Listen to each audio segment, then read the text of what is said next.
Hey, like, share, and subscribe. Hey, let's talk about WWE Untold Sasha Bayley at Takeover Brooklyn. So usually I stay away from these things, these Untold episodes and stuff like that. I just think it's too much mark shit, where people just the word. If you take play the drinking game, how many times the word dream is used? You'll probably die of alcohol poisoning before the episode ends. And this episode is one of those where it's just like, I just want to live my dream and share my dream with my friends and dream my dreams and do all of my dreams. And it's like, oh, Lord, okay, enough. But there was some good stuff here. Specifically, there were some interesting things about their backstories, their inspirations, and stuff like that that I found particularly interesting. So they used their real names, which I always hate when real names are used. I just think it's too much. It makes it seem like it's a movie. Where we're backstage at a movie.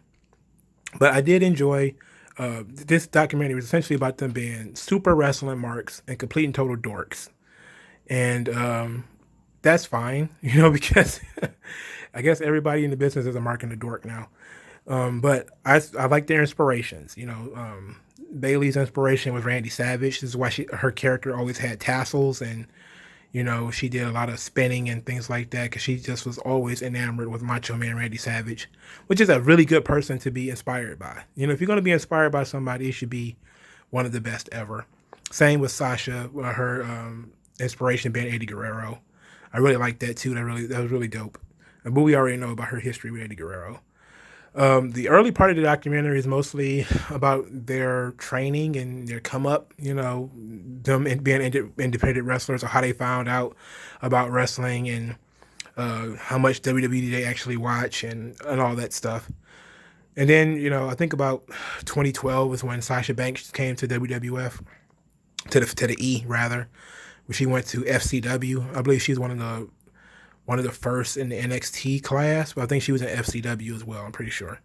And then Bayley came 2 months later. And I remember in the documentary was talking about how Sasha Banks was actually a fan of Bayley's before she came into WWE, but she didn't know who Bayley was.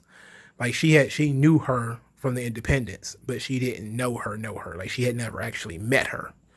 But when she was told that a female wrestler from Southern California or whatever was coming in, she kind of just knew who it was. And it was really cool that obviously WWE doesn't go too much into what they did on the independents, but it was nice to know that that Bayley, Sasha Banks was as much of a fan that she actually knew to to pay attention to different people on the indies who may be coming through and stuff like that. And that was always pretty cool. And it was kind of cool that Sasha Banks actually saw her and liked her work before she actually met her. So it actually made them friends. And this was also a story of their friendship and how weird it was. So I enjoyed that part of how they became friends and how Bayley seemed to be sort of the beta friend. And there's always a beta friend. There's always the alpha friend who makes all the decisions. They're the one who doesn't really care if y'all are friends or not. And then there's the beta friend who is kind of like, I want to be friends really bad, but if you don't want to be friends, that's cool. I just want to do things that you're doing. I want to hang around. And it kind of always made it seem like Bayley was sort of that friend, where she's sort of the ugly friend that just wanted to hang around, the cute one. But it seemed to make sense that Sasha Banks was sort of motivated by Bayley already being good, and she didn't see herself as being that good. She had all this shyness and all this doubt in herself, and she saw Bayley as being somebody who was better than she was. And she said that parts of the boss character were modeled after Bayley, and I thought that was really interesting too.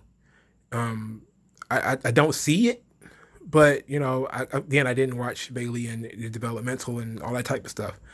Well, I did watch NXT at the time when Bayley was there, but I was not watching. I didn't watch them on the indies and nothing like that. So I don't know what that meant, but I do know that she's talked about the competition between the two, and that competition between the two led to a friendship between them. And I like that. That's kind of sweet. Kind of sweet in its own way. There was a lot of tears in this documentary, a lot of tears, but it was also a lot of and this is really what I came to talk about, is a lot of the a lot of the struggles that they went through. Specifically, they said they had to go through Divas Training, which is, not throwing strikes, but hair pulling and hair mirrors and stuff like that. Sasha Banks seemed to be really upset about it. That she said, quote, the head trainer did not want them learning how to train, how to actually wrestle. That they needed to learn diva style. And that diva style was different from the actual wrestling, men's wrestling style, and was routinely sort of chastising Sarah Del Rey, who was the trainer of the women in NXT, that she needs to teach them the diva style. And Sarah Del Rey wanted to teach them regular pro wrestling stuff that she had learned and had done on the independents, and she wanted to teach them that. And that Sarah Del Rey would go out of her way to teach them this, even though it was kind of putting her job at risk. And I think that was pretty cool. That was pretty awesome. Now, it is a lot of that feminist, sisterhood crap, but at the same time, it was what it was. I can't say that it was completely wrong. Like, yes, there were women on the roster who were sort of having real matches. Like Beth Phoenix threw strikes. I don't understand why the strikes were a problem. But there was a time where I could tell that these people did not want them learning certain things, or trying to teach them certain things because they would never actually use it. It was like a waste of their time. And also, for the record, I'm pretty much sure that the head trainer was Bill DeMott. And Bill DeMott was, of course, who of course quit amid allegations that he had verbally and abused and sexually harassed a bunch of people and was a racist and everything under the sun. And I actually checked to make sure it was Bill DeMott because I was pretty sure it was. Because Sasha Banks mentioned also that she never practiced her spots before matches, or she didn't practice her spots before the Brooklyn event because she didn't want anybody to see what they were planning to do and then have those spots pulled. Apparently, whoever, because maybe they think that she didn't know what she was doing. And I think this is really what made me interested as well, is that you could tell they wanted to be trusted to be able to do complex spots. And the company wanted them to do safe spots. So they were taking risks with their own lives and their own bodies, which is what they do anyway. Like, even if you're trying to do something that's quote unquote safe, it can always be dangerous. So, and that's what, when we get to the part where we're talking about the match, that's what I actually admire. I actually admired their ability to take risks and to try things on the fly that they did not rehearse. Bayley tried a couple of things on the fly that she didn't even rehearse, and it turned out pretty good. So it was pretty cool, and it made sense that, at that time, people were not interested in seeing them be top billing or trying to overshadow the guys. And I'm wondering who the Stoges might have been. That, some guys who I looked to see who was on the roster at the time. I sure did. Right afterwards, I was like, look at the roster. Like, who might have been a Stooge on this roster at this time? I couldn't tell, though. I couldn't look at the roster and just be like, I'm pretty sure this guy wasn't a fan of women going out there doing hurricanranas and stuff. So it had to have been maybe agents or some other people who just didn't work there. I'm pretty sure it wasn't a man wrestler. And there is a reason to, not have people trying to overshadow you before you get to the main event. That's just basic show structure. That, if you have somebody do, like, Macho Man and Steamboat, they got a lot of heat for going out there and having this kick-ass match and stealing the show from Andre and Hogan. It's just, it's a respect thing. It's also, you don't want to step on anybody's toes. You don't want to affect the people who are drawing the money. If the people are drawing money, and this was the first event outside of Full Sail, at least that's what Sasha said. I don't know if that's the fact, but I'm pretty sure it might be. I think TakeOver Brooklyn was the first takeover outside of Full Sail. So it was the first time they had been in front of a whole group of people. You don't really want to affect your main event guys, but your main event guys should be able, of course, to step it up. But you don't want to keep raising the bar. And this is something that, a lot of old school wrestlers would say. is that sometimes the bar keeps getting raised to the point where and the audience expectations end up going up too. So you will have some badass match that went on third and nothing else could follow it, and people ended up saying the show sucked because the show peaked an hour in, and then the next 2 hours of the show was trash because everybody did everything that they wanted to do in the third match, and then people in the main event guys don't want to go out there and do a whole lot because they don't want to risk getting injured and then not being able to draw the next house. You understand what I'm saying? So there is a reason why you don't do over the top stuff in the middle of the card. And it's just, and then of course WCW brought in the cruiserweights, and people didn't care about the cruiserweights, and they were not emotionally invested in the cruiserweights, so they could get away with doing like a million hurricanranas and stuff like that because it was just popcorn spots, and then they go right back to not caring, like oh okay, cool, little to no reaction when they came out, but then they get oohs and ahs during their match. And then it was a nice showcase, and then they leave. And then people really cared about the main event, even if they didn't do anything. But now wrestling fans they want every match to be a car crash because the second match on the card was a car crash. So now the main event looks like shit because they didn't have a car crash. And it's like, well, you do need to save things for the main event. It also comes to when people are doing story things like working the arm, working the leg. You don't want to work the arm in the first match and then work the arm in the second match. I'm pretty sure they just did that in NXT. I think they worked the leg in 2 matches also in NXT. Like, you don't really want to do that. Like, have the same story, the same beats, everybody does a dive in every match. You lose people when you do that. So there's a good reason why they probably got told not to do this stuff. And they probably took it as they don't want us to do it because we're women. It's like, you don't want you to do it because you're not the fucking main event. You're not the people that they've come to see. But at the same time, when you look at the Brooklyn crowd and how they reacted to them, maybe they were right ultimately that they had built up enough good karma, and people really kind of were ready to see women's wrestling elevated, and they actually were able to get away with it. And I like that. I like that they took that risk and they took those chances and they was able to actually do it. So I fucks with them on that. That was really good.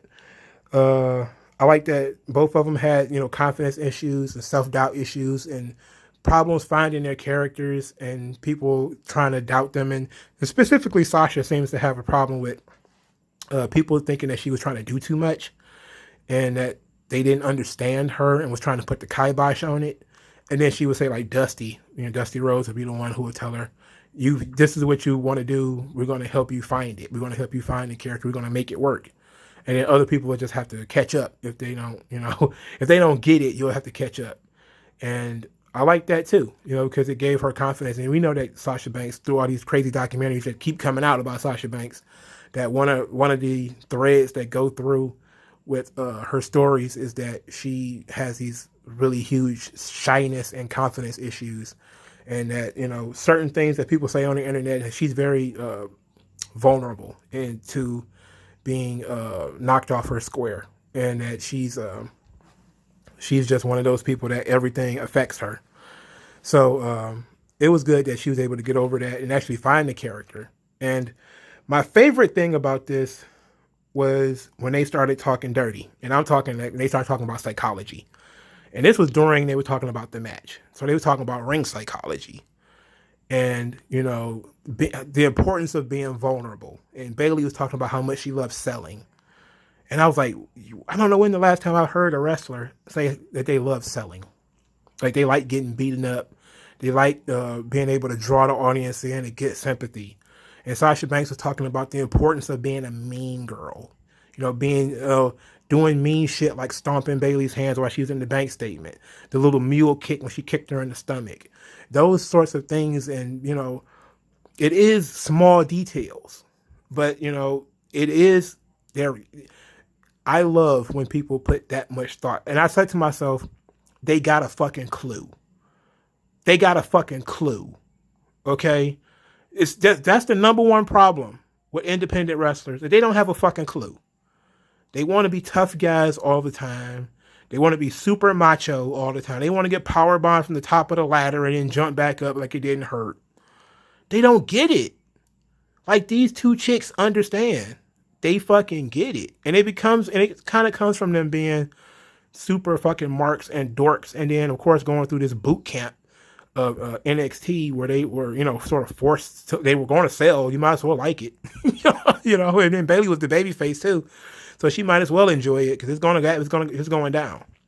And I was really interested in their thoughts. I'm always interested in wrestlers' thoughts on psychology, and having the heel be confident and the heel be aggressive, and that Sasha Banks just wanted to embody all of that, and then she did find it, and she was really good at that. And on that night, she was great. And I haven't watched the match in a long time. But I remember I believe it was their Iron Man match. I think the Iron Man match was better. The Brooklyn match was really fucking good, though. Like, it was probably one of the first women's matches where I was like, damn. And I'm not even a women's wrestling guy. Like, I could take it or leave it. You could have a whole card of no women's matches. I'd probably be like, okay, whatever. I'm not one of those, where's the women? I'm not one of those guys. I'm kind of one of those, if you're going to have a women's match, it might as well be good, right? And they knocked it out of the fucking park, man. That match was really good. And I really enjoy all the risks that they took, the reverse Rana from the top rope that Bayley did. She said she had never even done a reverse Rana. And Sasha Banks said she had never even seen a woman do a reverse Rana. And neither one of them had done it, and they had not rehearsed it and the crazy thing is about the rehearsing is they said they couldn't, Sasha Banks said she didn't want to rehearse. She didn't have time to rehearse because she was doing media. She was a top star, so she was doing media. And she also didn't want to go through too many rehearsals because she didn't want to get her spots pulled because, Stoges and stooging.